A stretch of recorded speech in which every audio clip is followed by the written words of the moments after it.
ప్రముఖ Jabardasth comedian ring Riyaz అయితే ఇప్పుడు మన ముందున్నారు. అయితే ఆదాల ప్రభాకర్ రెడ్డి గారి ఆధ్వర్యంలో వైఎస్ఆర్సీపీ పార్టీలోకి అయితే చేరడం జరిగింది. అయ్యి రియాజ్ బాగున్నారా? బాగున్నాం. సో ఇంతకీ మీకు ఏ పదవి ఇచ్చారు? ఈరోజు గౌరవనీయులైన ఆదాల ప్రభాకర్ రెడ్డి గారు నేను చేరిన వెంటనే వితిన్ సెకండ్స్లో నాకు district disabled welfare president post అనేది ఈరోజు ఇవ్వడం జరిగింది.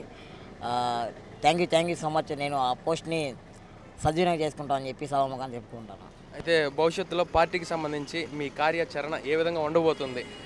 మీకు సినిమా పరంగా చూసినట్లయితే ఎంతో అనుభవం ఉంది, ఇప్పటికే ఎన్నో కష్ట నష్టాలు పడి ఈ స్థాయి వరకు వచ్చారు కాబట్టి మీ పరంగా పార్టీకి ఏమేమి చేయబోతున్నారు?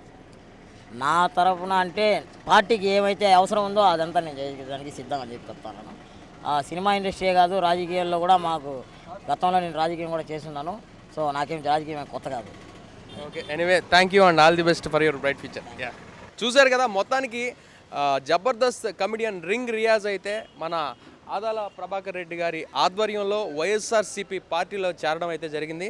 అయితే ఇందుకు సంబంధించినటువంటి పార్టీ కార్యకర్తలు ఎవరైతే ఉన్నారో వాళ్ళందరినీ ఇక్కడికైతే పిలిపించడం జరిగింది. అయితే ఇందులో భాగంగా రింగ్ రియాజ్ మిత్రులు ఎవరైతే ఉన్నారో, అదేవిధంగా తన సన్నిహితులు ఎవరైతే ఉన్నారో వాళ్ళందరూ కూడా ఇక్కడికి రావడం జరిగింది. ఇక్కడికి వచ్చిన తర్వాత ఆదాల ప్రభాకర్ రెడ్డి గారు ఆయనకి ప్రత్యేకంగా ఒక హోదాని, ఒక పదవిని కూడా ఇవ్వడం జరిగింది. అదైతే దివ్యాంగులకి సంబంధించినటువంటి ఒక కమిటీ చైర్మన్గా అయితే ఇవ్వడం జరిగింది. అది రింగ్ రియాజ్ మాటల్లో అయితే మీరే విన్నారు.